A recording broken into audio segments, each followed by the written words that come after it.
Hi mga ka-farm! Magandang buhay! Magandang linggo ng umaga. So, ayan nga, sabi ko nga, talagang si Lalabs is pursigido talaga siya na matapos agad. Kahapon kasi hindi nakagawa dahil after niya ng work, ang lakas-lakas naman ng ulan dito. Kaya, yun nga, ngayon, may maganda ang panahon, maaraw at maaga pa naman. Bago kami mag-church, yan nga gagawin niya. Pagdugtungin muna yung mga tubular, di ba?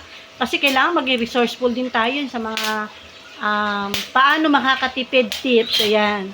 Pinagdugtong niya para magamit. Sayang naman eh. Kaya talagang bilang nagsisimula sa business na to, sa babuyan, maraming mga bagay na natututunan. So, sa ating, yung time na hindi siya maging idle. Kasi, di ba, ayan nga, kailangan, bago mag-church, ayan, makapaggawa muna siya, para hanggat maaga pa naman.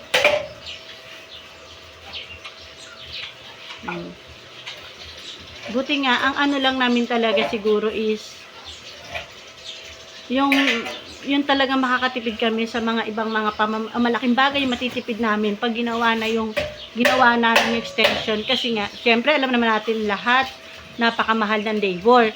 Pero, ang ano lang namin talaga is, ang maganda lang sa amin, kasi si Lalabs ko, marunong siya mag-welding, marunong siya asinta, di ba? Yung mga gawain na paghukay, yung sa actually, itong bubong na to, yung pagbubong dito sa isang natapos na extension namin na ito tong pinaglagyan ng 12 pigs namin. Siya lang din nagkabit ng mga bubong, tsaka sa mga, sa mga tubular.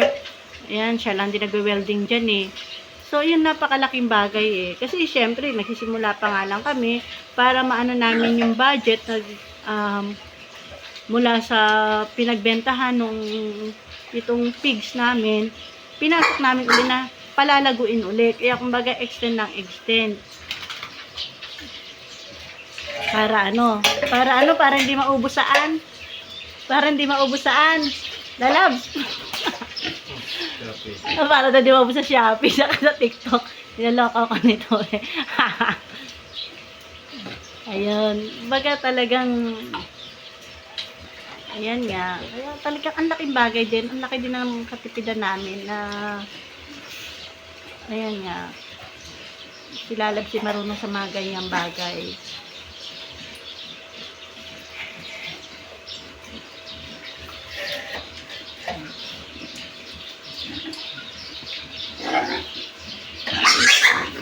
Talagang yun nga lang. Tiis-tiis lang talaga sa sakripisyo. Saka ayan, yung pinakapahinga niya na, yan ay pinakapahinga niya na. Yan, magtapos niya magkape, ayan agad. Nagkape siya, tapos nagpakain ng baboy. Tapos, ayan, yan naman ang inaharap niya. Yung pagdudugtong ng mga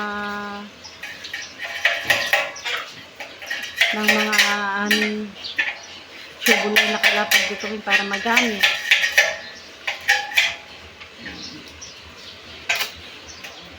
Siya lang yung nag-ano niyan. Saka, yun, tatawagin namin yung kanyang assistant.